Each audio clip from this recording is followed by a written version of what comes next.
Hai,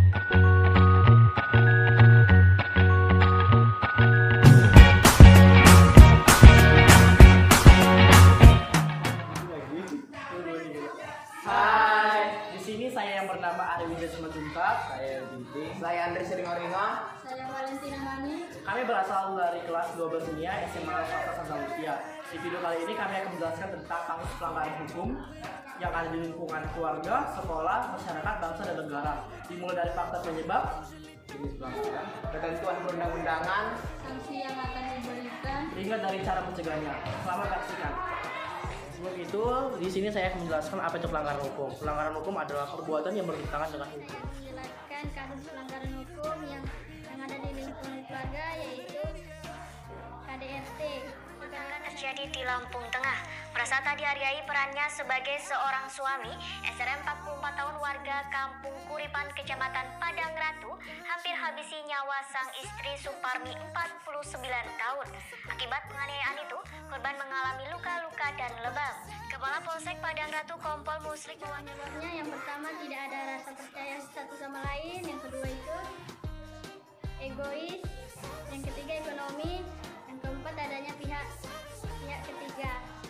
Jenis kekerasan yang termasuk KDRT itu yang pertama kekerasan finansial, yang kedua kekerasan terbuka, yang ketiga kekerasan tertutup, dan yang keempat itu kekerasan seksual. Dan 4 kasus tersebut termasuk jenis pelanggaran hukum yang berat. Ketentuan perundang-undang yang dilanggar terdapat pada Undang-Undang Republik Indonesia Nomor 23 Tahun 2004 tentang penghapusan kekerasan dalam rumah tangga. Terdapat pada pasal 20, pasal 21, pasal 28A, B, dan pasal 28D ayat 1 dan 2, pasal 28E, pasal 28F, pasal 28G, pasal 28H, pasal 28I, pasal 28J, pasal 28J, dan pasal 29 Undang-Undang Republik Indonesia tahun 1945. Diberikan itu sanksi pidana kekerasan dalam rumah tangga sebagai diatur pada pasal 5, pasal 44 ayat 1 Undang-Undang Nomor 23 Tahun 2004, dan tindakan pidana sebagai dimaksud dalam pasal 356 ke 1E KUHP dengan pidana penjara paling lama 5 tahun atau denda paling banyak 15 juta. Solusi mencegah kasus tersebut yang pertama meningkatkan komunikasi yang baik, yang kedua saling menghargai satu sama lain, yang ketiga saling menghormati satu sama lain, yang keempat mengkomunikasikan kebutuhan ekonomi dalam keluarga secara bersama-sama, yang kelima membuat perencanaan dalam keluarga secara bersama-sama. Kasus yang kedua adalah pelanggaran hukum yang terjadi dalam lingkungan sekolah, yaitu tawuran antar sekolah. Puluhan pelajar SMK di Kota Semarang terlibat tawuran di kawasan Taman Indonesia Kaya, Jalan Menteri Supeno, Kota Semarang. Salah seorang pelajar yang terlibat tawuran menjadi korban sabetan senjata tajam dan dirawat di Rumah Sakit Rumani, Kota Semarang. Faktor penyebab dari kasus pelanggaran hukum tersebut dalam tawuran antar sekolah, yang pertama itu adalah gengsi, yang kedua kurangnya perhatian dari orang tua dan guru, yang ketiga adalah pergaulan yang tidak baik, yang keempat adalah terinspirasi dari film-film yang tidak senonoh, dan yang kelima adalah kurangnya rasa disiplin. Dalam pelanggaran yang terdapat dalam tawuran antar sekolah, yaitu tawuran merupakan suatu bentuk tindak pidana karena pada umumnya tawuran melanggar pasal 170, 351, 355, dan 358 KUHP yang merupakan bentuk kejahatan, dan yang juga terdapat dalam pasal 489 KUHP yang merupakan pelanggaran.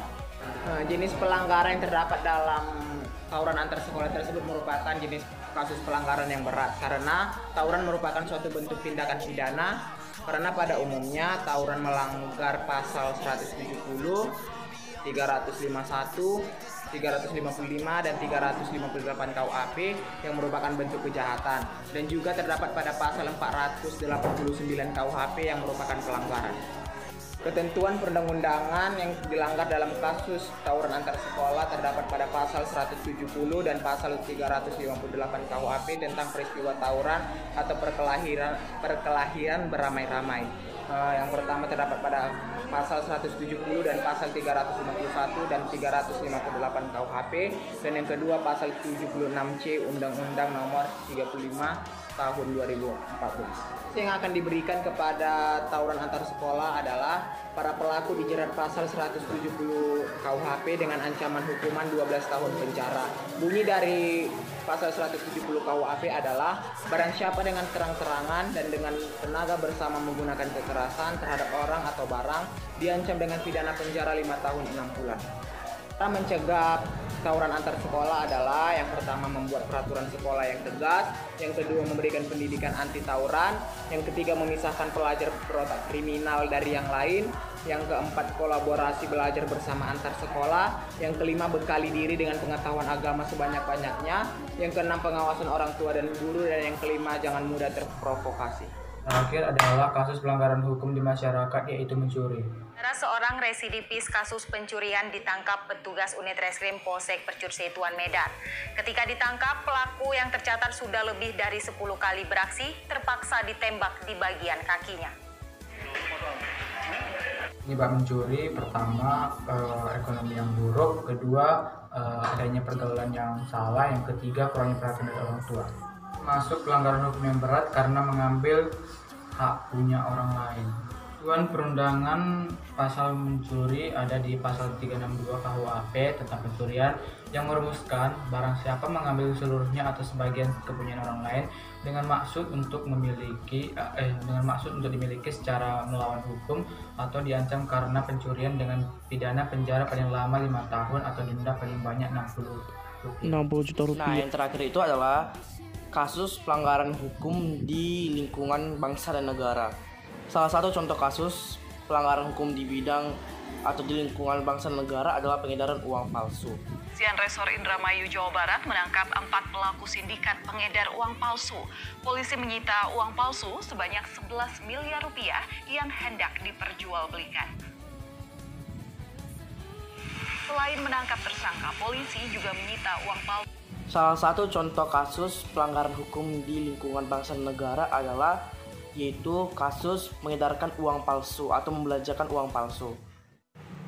Yang pertama, saya akan menjelaskan mengapa seseorang mengedarkan uang palsu yang disebabkan oleh 3 faktor. Yang pertama itu faktor ekonomi. Keadaan masyarakat yang bersifat heterogen, kemampuan ekonomi, munculnya kejahatan adalah sangat besar. Oleh karena itu, peran orang tua dalam mendidik seseorang adalah sangat penting. Yang kedua adalah faktor lingkungan.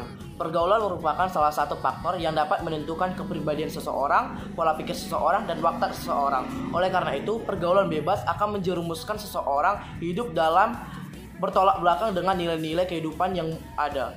Yang ketiga adalah faktor pendidikan. Pendidikan merupakan salah satu senjata yang paling ampuh untuk mengubah dunia. Peran pendidikan dalam menentukan watak seseorang adalah sangat besar. Apabila pendidikan kita tinggi, maka kita dapat mengatasi segala permasalahan yang ada, baik dari masalah ekonomi, sosial, dan budaya. Yang kedua, saya akan menjelaskan jenis pelanggaran hukum. Pengedaran uang palsu merupakan salah satu jenis pelanggaran hukum yang berat. Jika ditinjau dari Undang-Undang Nomor 7 Tahun 2011 tentang mata uang, terdakwa didakwa melanggar pasal 36 ayat 3 yang bunyinya sebagai berikut. Setiap orang yang membelanjakan atau mengedarkan rupiah yang diketahuinya merupakan rupiah palsu sebagaimana yang dimaksud dalam pasal 26 ayat 3 dipidana dengan pidana penjara. Yang ketiga, saya akan menjelaskan tentang ketentuan perundang-undangan yang dilanggar. Pengedaran uang palsu dalam ketentuan perundang-undangan yang dilanggar terdapat dalam Undang-Undang Nomor 7 Tahun 2011, di mana undang-undang ini mewajibkan penggunaan rupiah asli dalam setiap transaksi yang ada. Lalu terdapat juga di Undang-Undang Dasar Negara Republik Indonesia tahun 1945 nomor 23B, pasal 4 KUHP, pasal 244 KUHP, dan pasal 245 KUHP. Yang keempat, saya akan menjelaskan tentang sanksi yang kemungkinan diberi. Dalam kasus pengedaran uang palsu, sanksi kemungkinan yang akan diberi terdapat dalam pasal 36 Undang-Undang Nomor 7 Tahun 2011 tentang mata uang sebagaimana dinyatakan. Yang pertama, setiap orang yang memalsukan rupiah yang sebagaimana dimaksud dalam pasal 26 ayat 1 dipidana penjara paling lama 10 tahun dan denda paling banyak 10 miliar rupiah. Yang kedua, setiap orang yang menyimpan secara fiksi dengan cara apapun yang diketahuinya merupakan rupiah palsu sebagaimana dalam pasal 26 ayat 2 dipidana penjara paling lama 10 tahun dan denda paling banyak 10 miliar rupiah. Dan yang ketiga adalah setiap orang yang membelanjakan atau mengedarkan rupiah yang diketahuinya merupakan rupiah palsu seperti dalam pasal 26 ayat 3 maka akan dipidana penjara paling lama 15 tahun dan denda paling banyak 50 miliar rupiah. Lalu saya akan menjelaskan tentang cara mencegah pengedaran uang palsu.